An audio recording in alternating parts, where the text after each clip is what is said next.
Assalamu alaikum warahmatullahi ta'ala barakatuh. Welcome hadith disciples, YouTubers and viewers upon the Sunnah and Athar to another exclusive episode of F.M.F 5 Minutes of Faith. Bismillah, alhamdulillah, wa salatu wa salam ala rasulillah. And the Musnad of Imam Ahmed, Abu Hurairah radiallahu ta'ala anhu narrates that the Messenger of Allah alayhi salatu wa salam said, ما أخشى عليكم الفقر ولكن أخشى عليكم التكاثر وما أخشى عليكم الخطأ ولكن أخشى عليكم العمد أو بهذا المعنى أو كما قال عليه الصلاة والسلام ما أو لا أخشى عليكم الفقر. Poverty isn't something that I fear for you. ولكن أخشى عليكم التكاثر. But greed, stacking, amassing, saving, hoarding, piling up of wealth is what I fear upon you. ما or لا أخشى عليكم الخطأ ولكن أخشى عليكم العمد. You making a mistake, a fumble, a drop, a spill, a slip, an error, an oopsie, it's not the biggest thing. It's not the thing that I fear upon you the most.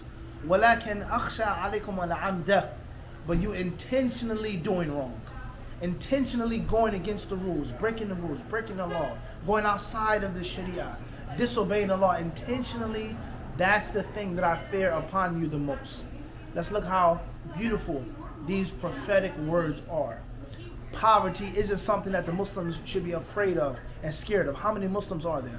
How many Muslim or Islamic or Arabian or Arabic, whatever name or term you want to use, countries are there in which there are endless amount of resources and wealth, oil and gas and this and that. So much wealth that the Muslims have. So many powerful minds that the Muslims have. So much talent and skill. So the Muslims starving and being poor wasn't the greatest fear that the Prophet had, but he feared the exact opposite. The Prophet ﷺ is teaching us and telling us to think outside of the box. I'm afraid that you guys will have too much money, too much wealth, and you won't spend it in the cause of Allah, knowledge, ilm, jihad fi sabilillah, etc. Helping out the poor, helping out the needy, helping out those who are less fortunate. But you'll spend it for your own personal greed and desire.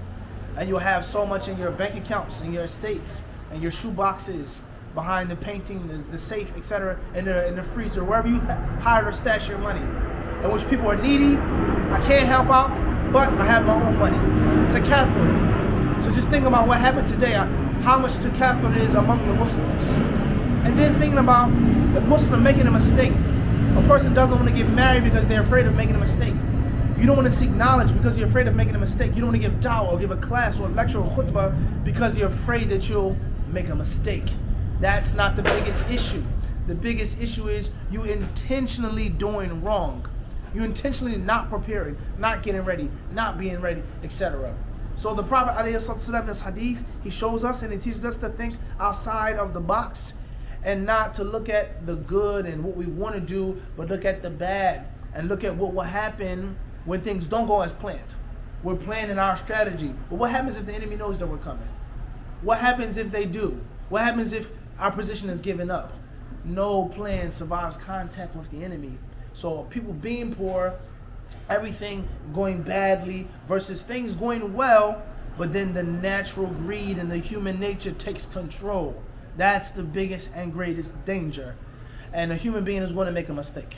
No matter how pious, how righteous you are, how knowledgeable and how learned you are, no matter how strategic you are, how tactful you are, how much planning and preparation you make, something is going to go wrong.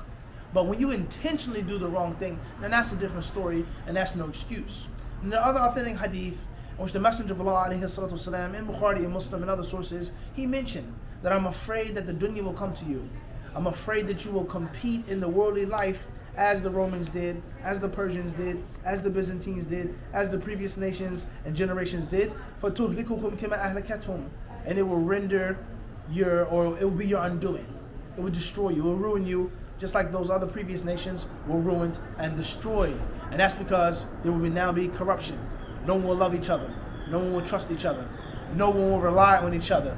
The money that's supposed to be used for the public services, the money that's used for the poor, for the needy, is now used on my gold, my silver, my precious gems and stones, so on and so forth.